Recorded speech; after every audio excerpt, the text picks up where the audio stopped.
महाराष्ट्र विधानसभा चुनाव में हुई मिल रही एनडीए को बड़ी बढ़त और उसके साथ ही बिहार विधानसभा के 4 सीटों पर हुए उपचुनाव के परिणाम आने के बाद बीजेपी कार्यालय में जश्न का माहौल है। यहां पर लगातार बीजेपी कार्यकर्ताओं के द्वारा आतिशबाजियां की जा रही है। ढोल नगाड़े के साथ नरेंद्र मोदी जिंदाबाद और मुख्यमंत्री नीतीश कुमार जिंदाबाद के नारे लगाए जा रहे हैं। बता दें कि जिस तरह से विपक्षी दलों के द्वारा लगातार ये बयान दिया जा रहा है कि बिहार विधानसभा के 4 सीटों पर जो हो रहे हैं उपचुनाव हैं उसमें महागठबंधन की जीत होगी, लेकिन ऐसे में जब परिणाम आए हैं तो 4 में से 4 सीट एनडीए के पक्ष में गई है। और जिसके कारण आज बीजेपी कार्यालय के समक्ष जो बीजेपी के नेता व कार्यकर्ता हैं वो जश्न मना रहे हैं, आतिशबाजी कर रहे हैं। आप तस्वीरों के माध्यम से देख सकते हैं और जो लोग यहाँ पर मौजूद हैं उनसे भी हम बात करते हैं और जानते हैं कि आखिर वो जश्न क्यों मना रहे हैं। बहुत बहुत बधाई, बहुत बहुत बधाई। बिहार की जीत एकदम बिहार की जनता की जीत है। आरजेडी करे कि ईवीएम हैक किया गया है। झारखंड में तब तो हार गए हैं ना। जनता की जीत है और मैं तो कहूँगा कि तेजस्वी यादव जैसे बड़बोले नेताओं को जनता ने जमीन का हकीकत बता दिया। सर, रामगढ़ से आरजेडी की हार हो गई है। 4 सीट से हारे हैं।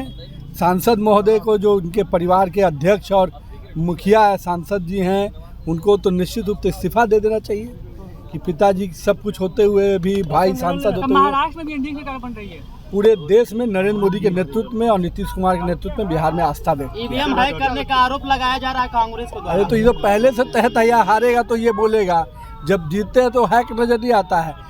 जब कांग्रेस हारती है तो कहे नहीं प्रियंका गांधी की सीट पे भी ईवीएम हैक हो गया होता, तो अगर हैक होना तो प्रियंका गांधी का सीट भी हैक हो गया होता। बेलागंज चुनाव को किस रूप में देखते हैं सर? 35 साल से सुरेंद्र यादव का दौर है। देखिए, जो भी गढ़ वाले नेता हैं उन सबको गढ़ का ध्वस्त करने का काम नीतीश कुमार के नेतृत्व में एनडीए गठबंधन ने किया। देखिए, ये जश्न का मौका जनता ने दी है।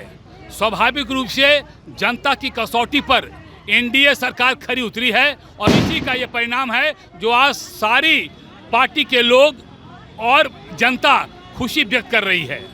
आगे 2025 के भी चुनाव है। स्वाभाविक रूप से विरोधियों ने ही बात को कहा था कि ये सेमीफाइनल है।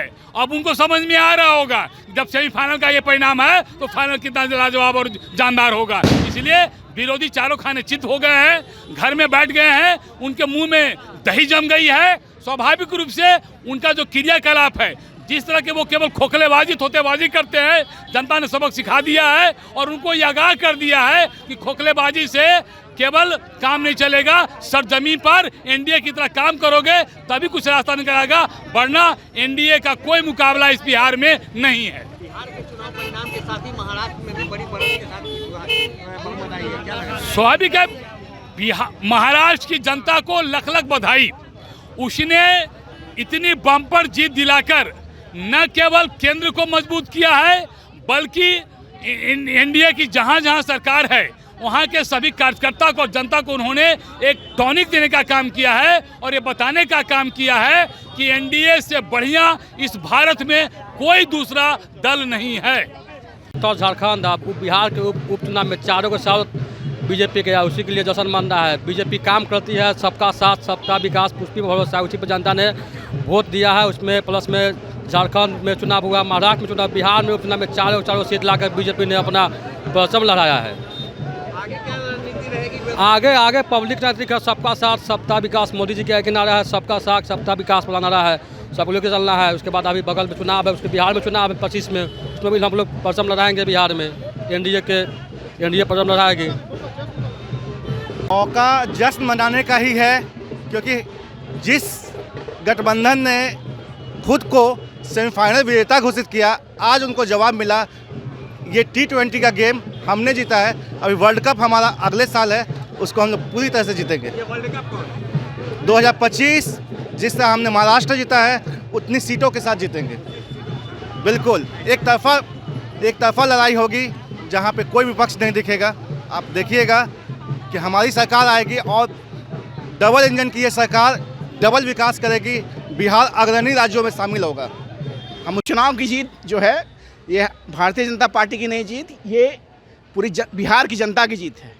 हम हर्ष और उल्लास से ये कहना चाहेंगे कि बिहार की जनता विकास के पथ पर अग्रसर है और मैं कहना चाहूँगा विरोधियों से कि ये कटने और बांटने का ये यहाँ नहीं चलेगा, ये बिहार में अब नहीं चलेगा।